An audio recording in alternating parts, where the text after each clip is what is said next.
ఈ పరిశుద్ధ దినమున ఈ విధముగా మనందరము దేవుని పరిశుద్ధ మందిరములో చేరి దేవుని ఆరాధించుటకు ఆయన ఘనపరచుటకు దేవుని ఇచ్చినటువంటి సమయం బట్టి దేవునికి మహిమ కలుగును గాక.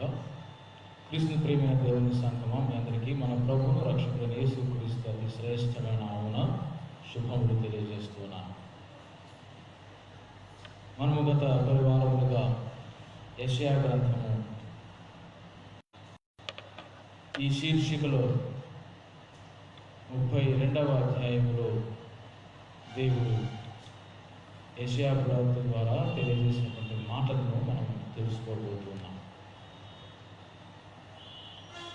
31వ అధ్యాయంలో నిజమైనటువంటి విశ్వాసం ఎలా ఉంటుందో, ఆయన యందు విశ్వాసం ఉంచిన వారిని ఆయన ఎలా చూస్తాడో మనం గత వారం తెలుసుకున్నాం. ఈ వారము దేవుని రాజ్యము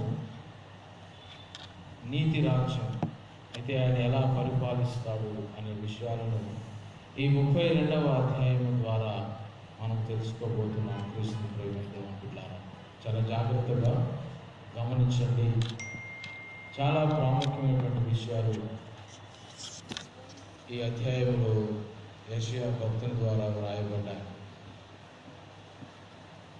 ఈ 32వ అధ్యాయము రాసినటువంటి సమయాన్ని మనం గమనిస్తే క్రీస్తుకు పూర్వము 735వ సంవత్సరం నుంచి క్రీస్తుకు పూర్వము 732వ సంవత్సరం వరకు సిరియా వారితో యూదా వారికి యుద్ధము జరుగుతుంది. క్రీస్తుకు పూర్వము 735వ సంవత్సరం నుంచి 732వ సంవత్సరం వరకు. తర్వాత క్రీస్తుకు పూర్వం 722వ సంవత్సరం, అంటే సరిగ్గా 10 తర్వాత అష్షూరీలు సమరయను దోచుకుంటారు. అంటే షోమ్రోన్, సమరయ అన్న షోమ్రోన్ అన్న ఒకటే. షోమ్రోను అనేది హీబ్రూ పేరు, సమరయ అనేది గ్రీక్ పేరు. సమరయను చివరిగా వారు అష్షూరీలు దోచుకున్నప్పుడు యూదా జనాంగము చాలా భయకంపితులై ఆందోళన చెందుతూ ఐగుప్తు గుర్రములను రథములను నమ్ముకొని ఆశ్రయిస్తారు. అంటే ఐగుప్తు వారితో స్నేహం చేస్తారు. దానివల్లనే వారు ఎన్ని శ్రమలు అనుభవి. న్యాయమును బట్టి చాలు చిన్న ప్రార్థన చేసుకుందాం, తర్వాత సందేశంలోకి ముందుకు వెళ్దాం. కృపా సత్య సంపూర్ణ కరుణా వాత్సల్యము కలిగిన మా దేవానికి స్తోత్రం. ఈ సమయాన్ని మాకు అనుగ్రహించినందుకు ఇస్తున్నాం. ఇప్పటివరకు నాయన వీళ్ళందరూ చక్కగా వారికి నిలిచినటువంటి మాటలను బట్టి మాటలతో నేను స్తుతించగలిగారు. బైబిల్ పఠనం ద్వారా నీ వాక్యమును ధ్యానించగలిగారు. ప్రార్థన ద్వారా మా మనవులను నీ సన్నిధికి వినిపించగలిగారు. ప్రార్థనలు విన్నావని నమ్ముతూ ఉన్నా. పాటల ద్వారా నీవు స్తుతులను అందుకున్నావు. ఈ యెషయా గ్రంథం 32వ అధ్యాయం 1వ వచనము దేవుని యొక్క రాజ్యం ఎలా ఉండబోతుందో తెలియజేస్తుంది. మరొకసారి చదవండి దయచేసి. ఆలకించుడి, రాజు నీతిని బట్టి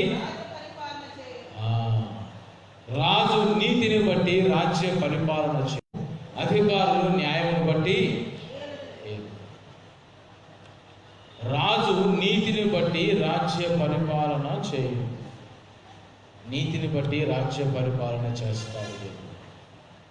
దేవుని రాజ్యము ఎలా ఉంటుందో మొదటి వచనము ద్వారా యెషయా భక్తుడు స్పష్టముగా తెలియజేస్తున్నాడు. నీతిని బట్టి రాజ్య పరిపాలన చేసేటువంటి రాజ్యములో, దేవుని రాజ్యములో ఆయన నీతిని బట్టి రాజ్య పరిపాలన చేస్తాడు. అయితే ఎలా పరిపాలన చేస్తాడు అంటే 3 విషయాలు ఈ అధ్యాయంలో మనం తెలుసుకోబోతున్నాం. మొదటిది, the king will be a protection for his people. ఆయన తన ప్రజలకు రక్షణ దుర్గముగా, ఆయన రాజు కనుక తన ప్రజలను ఆయనే రక్షిస్తాడు. He will be a protection for his people.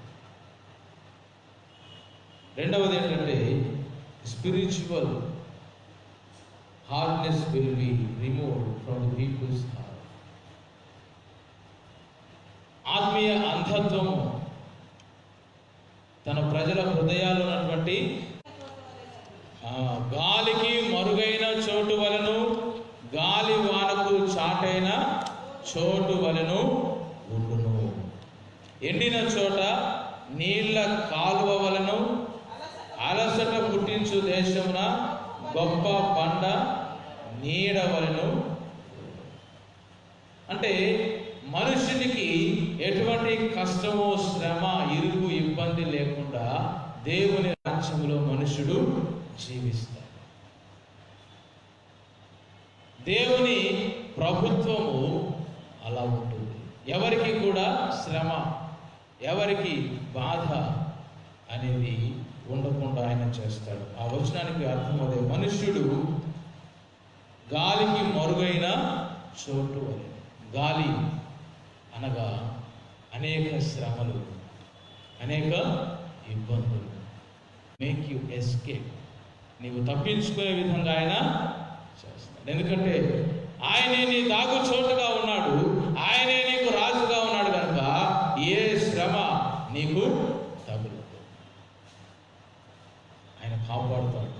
అయితే ఎలా ఆయన కాపాడుతాడంటే చాలా విషయాలు మనం ఇక్కడ తెలుసుకుందాం. క్రీస్తు ప్రేమైన దేవుని బిడ్డలారా, చాలా క్లియర్గా రాయబడి, గాలికి మరుగైన చోటు వలను, గాలి వానకు చాటైన చోటు. గాలి వాన అంటే ఇంకా పెద్ద ఉపద్రవం వచ్చినప్పటికీ కూడా ఆయనే నిన్ను చాలా జాగ్రత్తగా కాపాడుతాడు. ఎండిన చోట నీళ్ళ కాలువలే వలన. ఎండిన చోట నీళ్ళు ఉంటాయా అంటే ఎడారిలో ఒయాసిస్ లాగా ఎండిన చోట నీళ్ళ కాలువ. అయితే ఆయన ఎలా కాపాడుతాడు? He will be a protection for his people. ఆయన తన ప్రజలకు ఎలా రక్షణగా ఉంటాడు, ఎలా కాపాడుతాడు అంటే కొన్ని విషయాలను ఇక్కడ చూద్దాం. ఎలా కాపాడుతాడంటే, మొట్టమొదటిగా నీకు ఆరోగ్యాన్ని ఇచ్చి ఆయన నిన్ను కాపాడుతాడు. నీ రాజుగా ఆయన నీకు ఆరోగ్యాన్ని ఇస్తాడు. చూడండి, 4వ అధ్యాయం 2వ వచనం త్వరగా చదువుకుందాం.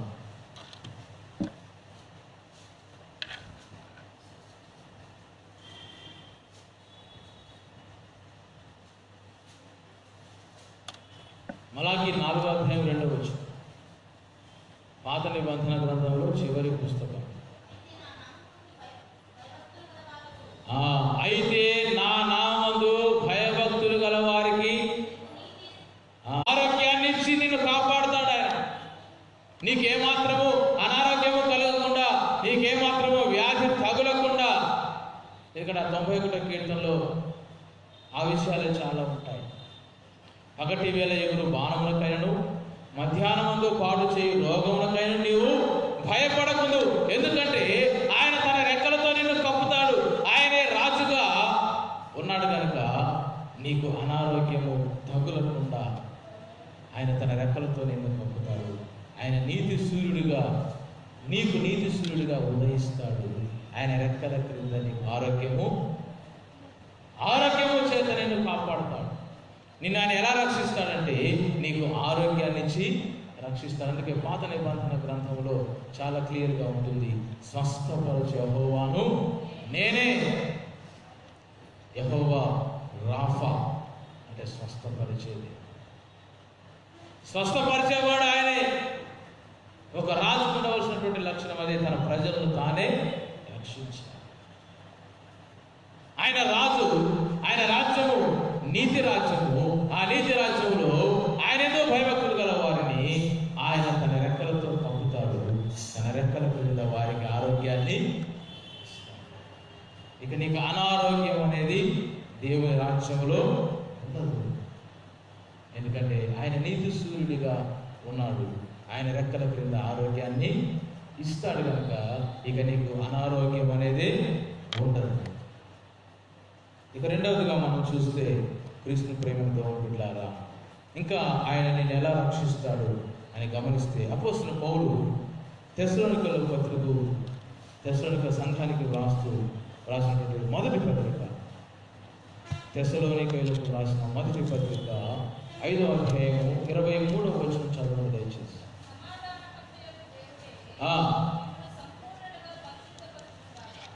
సమాధానకర్తయగు దేవుడే మిమ్మల్ని సంపూర్ణంగా పరిశుద్ధపరచును గాక, మీ ఆత్మయు జీవమును శరీరమును మన ప్రభు అయిన యేసు క్రీస్తు రాకడయందు నిందారహితముగాను సంపూర్ణముగాను ఉండునట్లు కాపాడబడును.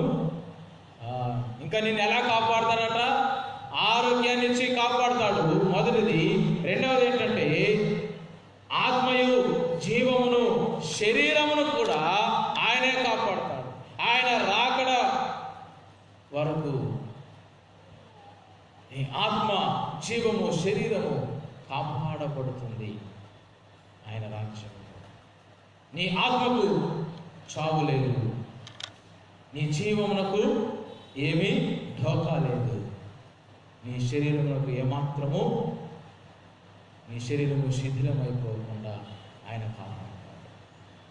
కృష్ణ ప్రేమతో ఉంటులాగా ఆత్మయు జీవమును శరీరము ఆయన కాపాడుతాడు. ఎందుకంటే ఆయనే ఈ రాజ్యమునకు రాజుగా ఉన్నాడు. నీ ఆత్మను కాపాడేవాడు ఆయన. అందుకే మా ఆత్మల కాపరి అంటాడు కీర్తన. పౌలు భక్తులు కూడా ఆ మాట అంటాడు, మా ఆత్మల కాపరి. నీ ఆత్మను కాపాడేది ఆయనే, నీకు జీవమునిచ్చి ఆ జీవమును కాపాడేది ఆయనే. నీ శరీరమును కుళ్ళు పట్టకుండా నీ శరీరమును కాపాడేది కూడా ఆయనే. కృష్ణప్రియమైన దేవుని బిడ్డలారా, ఆయన నిన్ను కాపాడుతాడు. ఇంకా ఎక్కడి నుంచి కాపాడుతాడు? ఆరోగ్యాన్ని నుంచి కాపాడుతాడు. నీ ఆత్మను, నీ జీవమును, శరీరమును కాపాడుతాడు. ఇంకా ఎలా కాపాడుతాడంటే ఇదే తెస్సలోనికలకు రాసిన 2వ పత్రిక, పౌలు భక్తులు తెస్సలోనికలకు రాసినటువంటి 2వ పత్రిక 3వ అధ్యాయం 3వ వచనం చదవండి దయచేసి.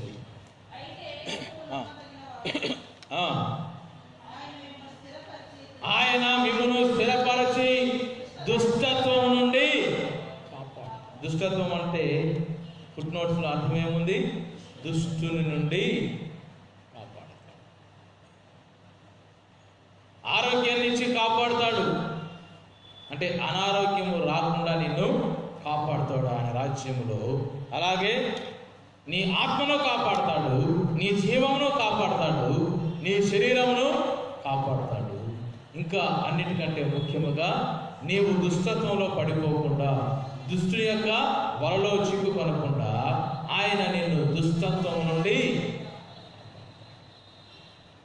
ఆయన మిమ్మల్ని స్థిరపరచి దుష్టత్వం నుండి కాపాడునుగాక అన్నాడు పౌలు. నిన్ను ఆయనలో స్థిరపరుస్తాడు, దుష్టుని నుండి కాపాడుతాడు. అందుకే పరలోక ప్రార్థనలో ఆ మాట వ్రాయబడింది, దుష్టుని నుండి కాపాడు. అందుకే పరలోక ప్రార్థన చేయాలి. ఆయన మిమ్మల్ని స్థిరపరిచి దుష్టత్వం నుండి, ఆయన రాజ్యము నీతి రాజ్యము, ఆ నీతి రాజ్యములో దుష్టత్వము లేకుండా, నీవు దుష్టత్వంలో పడిపోకుండా, నీవు దుష్టుని యొక్క వలలో చిక్కుకొని పోకుండా ఆయన నిన్ను కాపాడాలి. ఇక దుష్టునికి అక్కడ చోటు లేదు. అందుకనే ఆ నీతి రాజ్యములో నీవు వారసురాలుగా ఉండాలి. దుష్టత్వం అనేది లేకుండా ఆయన ఆ దుష్టత్వం నుండి కాపాడే సమర్థుడు కనుక ఆ రాజ్యంలో ఉండాలనేటువంటి ఆశ కలిగి ఉండాలి. కృష్ణ ప్రేమైన దేవుని బిడ్డ, He will protect you from evil one. సాతాను నుండి ఆయన నిన్ను కాపాడేవాడు. సాతానుడు చేసేటువంటి కీడు నుంచి కాపాడేవాడు ఆయనే. సాతానుడు చేసేటువంటి భయంకరమైనటువంటి అపకారం నుండి నిన్ను కాపాడేవాడు ఆయనే. ఆయనే నిన్ను కాపాడతాడు. ఇక రెండవదిగా చూస్తే spiritual hardness will be remove from the peoples heart. ప్రజల యొక్క హృదయాల్లో ఉన్నటువంటి కఠినత్వం, ఆ ఆత్మీయ అంధత్వం ఆయన తీసివేస్తారు. మనందరికీ తెలిసిన వాక్య భాగం ఒకసారి చదవండి. యెహెజ్కేలు గ్రంథం 36వ అధ్యాయం 26వ వచనం. దానికంటే ముందుగా యెహెజ్కేలు గ్రంథం 11వ అధ్యాయం 19వ వచనం చదవండి. యెహెజ్కేలు 11, 19. యెషయా, ఇర్మియా తర్వాత యెహెజ్కేలు వస్తుంది.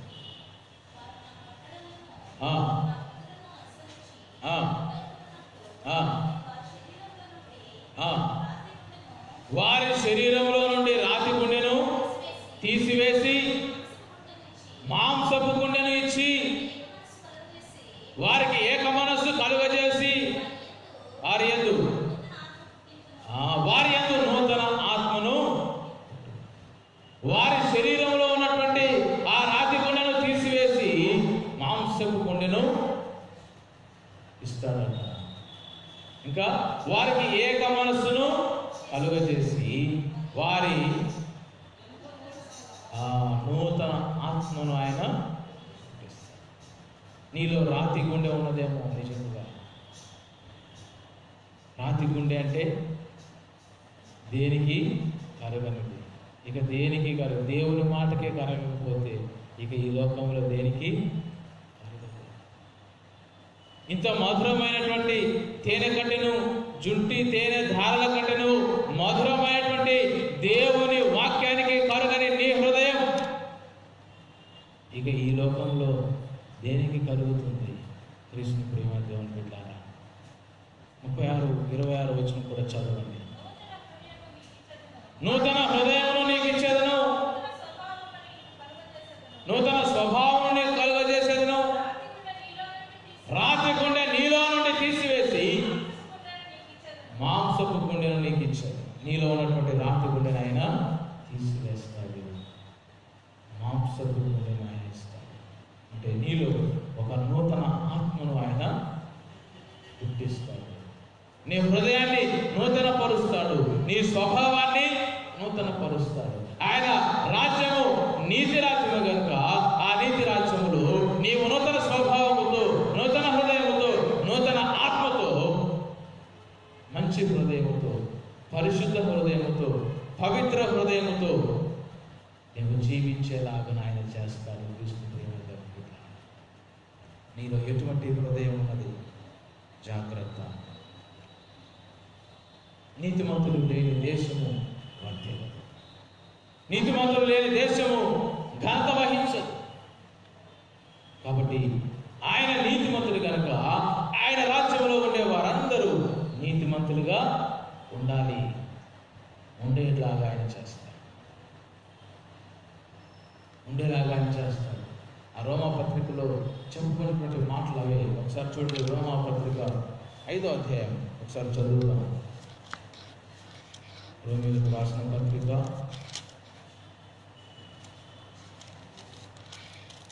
3వ అధ్యాయం 24వ వచనం.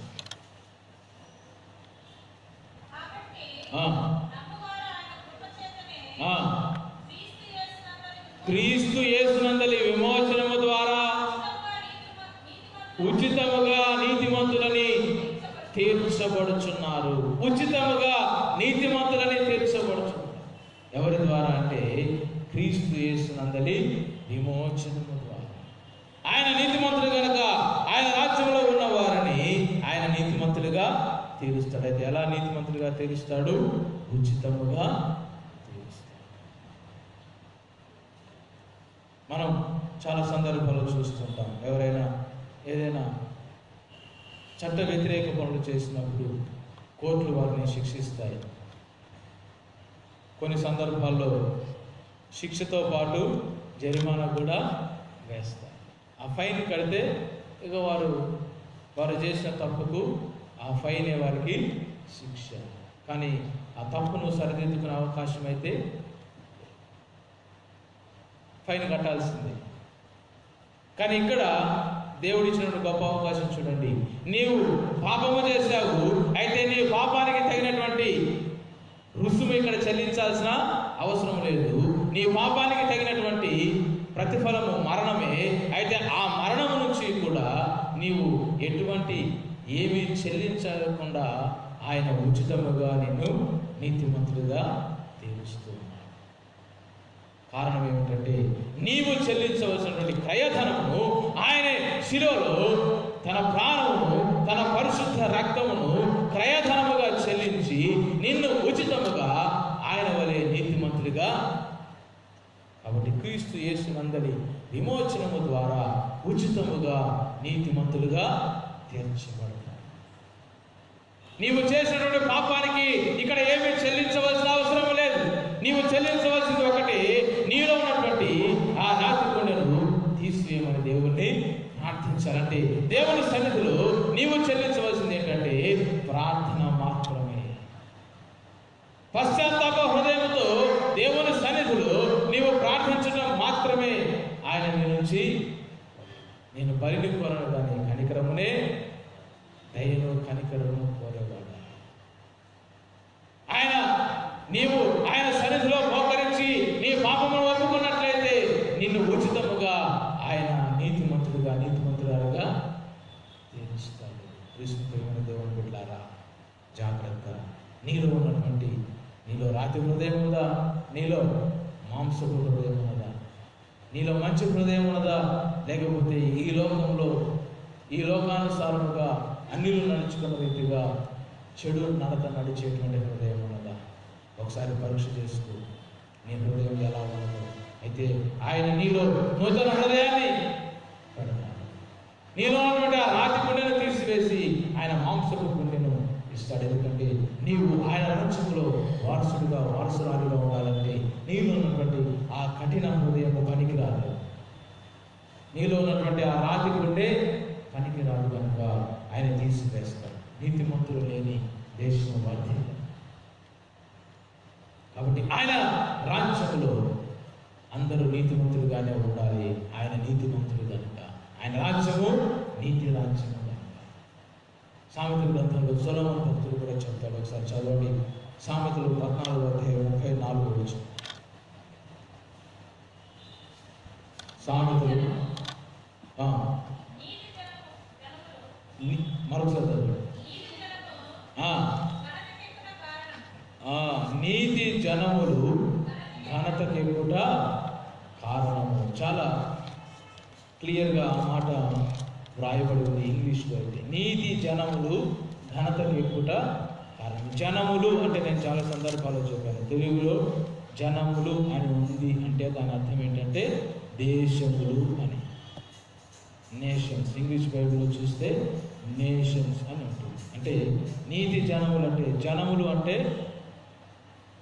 పీపుల్ కాదు, ప్రజలు కాదు, దేశములు. జనము అంటే దేశము, జనములు అంటే దేశములు. నీతి జనములు ఘనతకెక్కుట కారణం. కృష్ణ ప్రేమని దేవుని బిడ్డలారా, అంటే ఏ దేశంలోనైతే నీతి ఉంటుందో, నీతి అనగా రక్షణ, యేసుక్రీస్తు ఇచ్చేటువంటి రక్షణ. ఏ దేశంలో అయితే రక్షణ ఉంటుందో ఆ దేశము ఘనతకు కారణం. కాబట్టి నీతి దేశంలో ఉండాలి. అయితే దేవుని దేశంలో ఆయన ప్రభుత్వమే నీతి ప్రభుత్వం, నీతి రాజ్యం. ఆయన రాజ్యమే నీతి రాజ్యం. ఆ ప్రభుత్వంలో అంతా నీతిగానే ఉంటుంది. అలా నీతిగా రక్షణ, దేవుడిచ్చేటువంటి రక్షణ ఉంటుంది కనుక ఘనతకు కారణమవుతుంది ఆ రాజ్యం. అయితే దేవుని రాజ్యములో ఆయన న్యాయ విధులు ఎలా ఉంటాయో కీర్తనకారుడు చెబుతాడు. 119వ కీర్తన 142వ వచనంలో దేవుని నీతి ఎలాంటిదో 142వ వచనం. 119వ కీర్తన, నీ నీతి శాశ్వతమైనది, నీ ధర్మశాస్త్రము కేవలము. దేవుని నీతి శాశ్వతమైనది అంటే దేవుడు ఇచ్చేటువంటి రక్షణ శాశ్వతమైన రక్షణ. God gives you eternal salvation through Jesus Christ.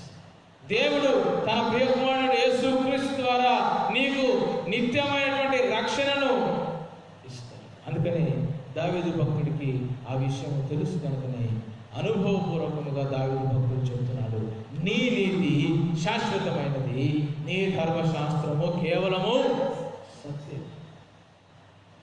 దేవుని ధర్మశాస్త్రము సత్యమైనది, అది కల్పితమైనది కాదు, అసత్యమైనది కాదు, అభూత కల్పన అంతకన్నా కాదు. దేవుని ధర్మశాస్త్రము సత్యమైనది, నిత్యమైనది, సదా నిలిచి ఉండే.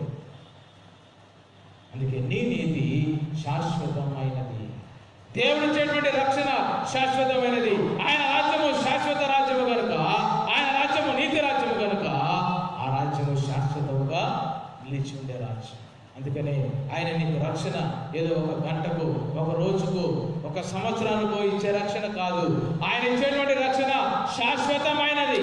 ఆయన శాశ్వత కాలం నుండి శాశ్వత కాలం వరకు ఉండేవాడు కనుక ఆయన ఇచ్చేటువంటి రక్షణ శాశ్వత కాలం నుండి శాశ్వత కాలం వరకు ఉంటుంది. క్రీస్తు ప్రేమ దేవుని బిడ్డారా, నీ నీతి శాశ్వతమైనది అని తెలియజేస్తున్నాను.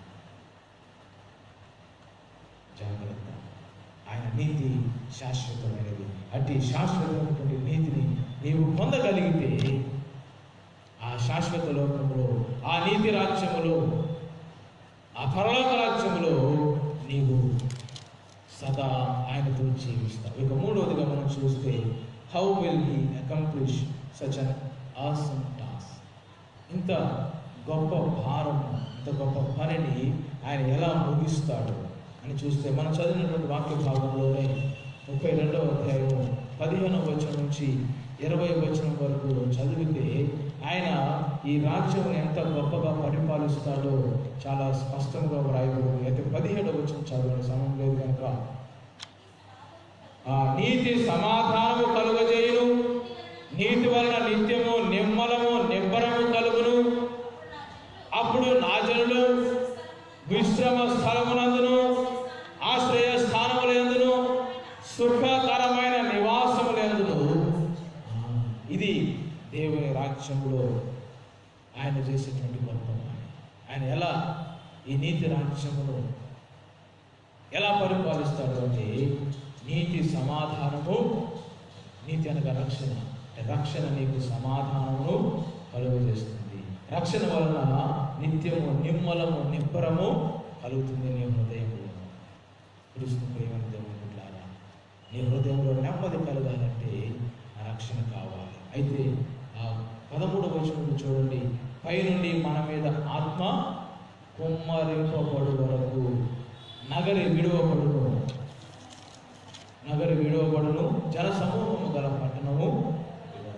అంటే దేవుని ఆత్మ నీ మీద కుమ్మరింపబడే వరకు నీవు దేవుని నుంచి దూరంగా ఉన్నట్లే. అయితే దేవుని నుంచి దూరంగా ఉండకుండా ఉండాలి అంటే దేవుని ఆత్మ నీ మీద ఉండాలి. అందుకే యేసు గ్రంథం ముందుగా చదివించింది, మీకు నూతన ఆత్మను పుట్టిస్తానని దేవుడు తన ప్రజలకు వాగ్దానం చేశాడు. దేవుని ఆత్మ నీ పైన కుమ్మరింపబడాలి. యేసు క్రీస్తు ఈ లోకానికి వచ్చినప్పుడు కూడా, క్రీస్తుని ప్రేమైన దేవుని బిడ్డలారా, దేవుని ఆత్మ చేతనే నడిపింపబడ్డాడు. అందుకే ఆయన చాలా స్పష్టంగా చెప్తాడు, నా అంతట నేనే ఏమీ చేయటం లేదు, నా తండ్రి చిత్తమును నెరవేర్చుటకే నేను వచ్చి, ఆయన చెప్పినదే నేను చేస్తున్నాను. దేవుని ఆత్మ చేతనే ఆయన నడిపించబడ్డాడు. లూకా సువార్త 3వ అధ్యాయం 22వ వచనం చదవండి. లూకా సువార్త 3వ అధ్యాయం 22వ వచనం. త్వరగా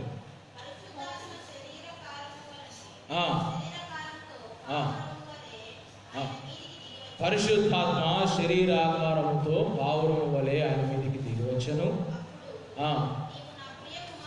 నీవు నా ప్రియ కుమారుడవు, నీ యందు నేను ఆనందించుచున్నానని ఒక శబ్దం ఆకాశం నుండి వచ్చింది. 4వ అధ్యాయం చదవండి. 4వ అధ్యాయము 1వ వచనం చదవండి దయచేసి. యేసు పరిశుద్ధాత్మ పూర్ణుడై యోర్దాను నది నుండి తిరిగి వచ్చి 40 దినములు ఆత్మచేత అరణ్యములో దేవుని ఆత్మచేతనే ఆయన నడిపించబడ్డాడు. 14వ వచనం కూడా చదవండి, ఇంకా క్లియర్గా మీకు అర్థమవుతుంది. అప్పుడు యేసు ఆత్మ బలముతో గలిలయకు తిరిగి దేని బలంతో పోయాడట? దేవుని ఆత్మ బలముతో తిరిగి గలిలయకు వెళ్ళాడు. అందుకే మొదటి వచనం కూడా చదివించింది 4వ అధ్యాయం. ఆయన ఏ ఆత్మతో నడిపించబడ్డాడంటే దురాత్మ చేత నడిపించబడలేదు. ఈ లోక సంబంధమైనటువంటి ఈ లోకాధికారైనటువంటి సాతాను ఆత్మ చేత ఆయన నడిపించబడలేదు, కానీ దేవుని పరిశుద్ధాత్మ చేత ఆయన నడిపించబడ్డాడు. అందుకే ఆత్మ బలము చేత ఆయన గలిలయకు తిరిగి వెళ్ళినట్టుగా చూస్తున్నాం. కృష్ణ ప్రేమతో ఉంటారా? దేవుని ఆత్మ నీ మీద కుమ్మరింపబడాలి. అందుకే ఆయన రాజ్యము నీతి రాజ్యము కనుక ఆ నీతి రాజ్యములో నీ పైన ఉండేది దేవుని ఆత్మ మాత్రమే నీ హృదయంలో ఉంటుంది. ఇక వేరే సాతాను ఆత్మకు నీ హృదయంలో నో ఎంట్రీ, ఓన్లీ ఎగ్జిట్, అంతే, వెళ్ళిపోవటానికి. కానీ నీ హృదయంలోకి సాతాను ఆత్మ రావడానికి there is no room for evil spirit in your heart if you accept Jesus Christ. యేసు క్రీస్తును నీ హృదయంలోకి నీవు ఆహ్వానిస్తే, నీ హృదయంలో ఆయనను అంగీకరిస్తే, ఇక దురాత్మకు నీ హృదయంలో చోటు లేదు. కృష్ణ ప్రేమతో బిడ్డలారా, ఆయన రాజ్యము నీతి రాజ్యము కనుక ఆ నీతి రాజ్యంలో నీతి సమాధానము ఉంటుంది. మనం చదువుకున్నటువంటి ఉత్తర ప్రత్యుత్తర భాగంగా 85వ కీర్తన మనం చదువుకున్నాం. 85వ కీర్తన 10వ వచనం ఉంటుంది, నీతి సమాధానములు కలుసుకున్నవి, ఒకదానినొకటి ఎద్దు పెట్టుకున్నవి అంటాడంటే నీతి సమాధానము. నీతి సమాధానం అంటే దేవుడు ఇచ్చేటువంటి రక్షణ, ఆయన ఇచ్చేటువంటి సమాధానము నీ హృదయంలో లేకపోతే ఆయన రాజ్యంలో నీవు వారసుడిగా ఉండలేవు. అందుకే చివరిగా ఒక వచనం చదువుకొని ముగించుకుందాం. కొలసలకు రాసిన పత్రిక 3వ అధ్యాయం 15వ వచనం. కొలసలకు రాసిన పత్రిక అపోస్తలుడైన పౌలు కొలసలకు రాసిన పత్రిక 3వ అధ్యాయం 15వ వచనం. క్రీస్తు అనుగ్రహించు సమాధానం మీ హృదయములలో ఏలుచున్నది. క్రీస్తు అనుగ్రహించే సమాధానం మీ హృదయములలో, నీ హృదయంలో క్రీస్తు అనుగ్రహించే సమాధానము కావాలి. అందుకని ఈ 32వ అధ్యాయానికి పీఠికగా చెప్పుకోవచ్చు యెషయా గ్రంథం 9వ అధ్యాయం, యెషయా గ్రంథం 11వ అధ్యాయం. యెషయా గ్రంథం 9వ అధ్యాయం 6వ వచనం ఉంటుంది, ఏలైనగా మనకు ఒక శిశువు ఆయన భుజముల మీద రాజ్యపాల, ఆలోచనకర్త, ఆశ్చర్యకరుడు, బలవంతులకు తండ్రి, నిత్యులకు సమాధాన అధిపతి అని ఆయనకు సమాధాన అధిపతి. అందుకని పౌలు భక్తులు చెప్తాడు, క్రీస్తు యేసు అనుగ్రహించు సమాధానం మీ హృదయములలో ఏలుచుండనియండి. నీకు సమాధానము యేసు క్రీస్తులోనే దొరుకుతుంది. నీ హృదయంలో శాంతి సమాధానము కావాలంటే యేసు క్రీస్తును అంగీకరిస్తేనే నీ హృదయంలో అంతరంగంలో శాంతి సమాధానము దొరుకుతుంది. అందుకే యేసు క్రీస్తు అనుగ్రహించు సమాధానం మీ హృదయంలో ఏలుచున్నది. కాబట్టి క్రీస్తు ప్రియమైన బిడ్డలారా, ఆ నీతి రాజ్యములో నీవు ఉండాలి అంటే యేసు క్రీస్తు ఇచ్చేటువంటి ఆ శాంతి సమాధానము, ఆయన ఇచ్చేటువంటి రక్షణ సమాధానము నీ హృదయంలో ఉండాలి. ఉన్నట్లయితేనే నీ హృదయంలో యేసు క్రీస్తు ఇచ్చేటువంటి శాంతి సమాధానము, ఆయన ఇచ్చేటువంటి ఆ నీతి సమాధానము నీ హృదయంలో ఉంటేనే నీవు ఆయన నీతి రాజ్యంలో వారసురాలుగా ఉంటావు. కాబట్టి క్రీస్తు ప్రేమతో బిడ్డలారా, ఆ నీతి రాజ్యంలో మీరందరూ ఉండులాగున మీ హృదయాల్లో క్రీస్తు యేసు అనుగ్రహించు సమాధానము ఆ దేవుడు ఎల్లప్పుడూ ఉంచాలని, అనీతి రాజ్యంలో మీరందరూ వారసులాగున ఆత్మదేవుడు సహాయం చేయగాక. ఆమేన్. విన్న వాక్యం మన హృదయాలు కలిగించడానికి వచ్చిన ప్రార్థన చేసుకుందాం. దయచేసి అందరూ కూడా తలలో ఉంచండి. ఇప్పటికైనా ఇంకా నీ హృదయంలో నీ అంతరంగికంగా నీవు సమాధానం లేకపోతే, శాంతి లేకపోతే, అశాంతి, అసమాధానం, ఆందోళనతో నీ హృదయం నింపబడి ఉంటే ఇది మంచి సమయం. దేవుడు నీకు ఇచ్చినటువంటి అవకాశాన్ని, ఈ సమయాన్ని వ్యర్థముగా కొని సద్వినియోగం చేసుకుంటూ ఇప్పటికైనా నీ హృదయంలోకి యేసు క్రీస్తుని ఆహ్వానించినట్లయితే నీ హృదయంలో ఉన్నటువంటి ఆందోళనను ఆయన తీసివేసి ఆనందాన్ని ఇస్తాడు. నీ హృదయంలో ఉన్నటువంటి అశాంతిని తీసివేసి ఆయన శాంతిని ప్రకటిస్తాడు. నీ హృదయంలో ఉన్నటువంటి అసమాధానమును తీసివేసి సమాధానానికి సమాధానకర్త అయినటువంటి యేసుక్రీస్తు, సమాధాన అధిపతి అయినటువంటి యేసుక్రీస్తు రాజుగా నీ హృదయంలో ఉంటాడు. నీ హృదయంలో శాంతిని, సమాధానము, సంతోషము, ఆనందము ఆయన స్థాపించడానికి ఎల్లప్పుడూ సిద్ధంగా ఉన్నాడు. అయితే నీవు చేయాల్సింది ఏంటంటే తిరిగి నలిగిన నీ హృదయం ఆయనకు సమర్పించాలి. నీలో ఉన్నటువంటి ఆ రాతి గుండెను తీసివేసి ఆయన మాంసపు గుండెను ఇస్తాడు. నీలో ఉన్నటువంటి దురాత్మను తీసివేసి నూతన ఆత్మను, పరిశుద్ధాత్మను నీ హృదయంలో ఆయన పెడతాడు. ప్రార్థన చేద్దాం. పరిశుద్ధుడా పరమ తండ్రి, మా యేసయ్య, ఘనమైన మా దేవా నీకు స్తోత్రం. ఇప్పటి వరకు నీవు నీ వాక్యము ద్వారా మాతో మాట్లాడినందుకు నీకు స్తోత్రం నాయన. నీ నీతి రాజ్యములో ప్రజలు ఎలా ఉంటారో తెలియజేస్తావు. ఏ శ్రమ, ఇరుకు, ఇబ్బంది, వ్యాధి, బాధ లేకుండా సుఖ సంతోషాలతో, క్షేమము కలిగి, శాంతి సమాధానములతో ఉంటారని నీ వాక్యం ద్వారా తెలియజేసినందుకు చూస్తాను. అటువంటి శాంతి సమాధానం ఇదిగో నాయన నీవిచ్చేటువంటి రక్షణ సమాధానం ప్రతి ఒక్కరి హృదయంలో నీవే స్థాపించమని యేసుక్రీస్తు నామమున అడిగి వేడుకుంటున్నాము తండ్రి. ఆమేన్.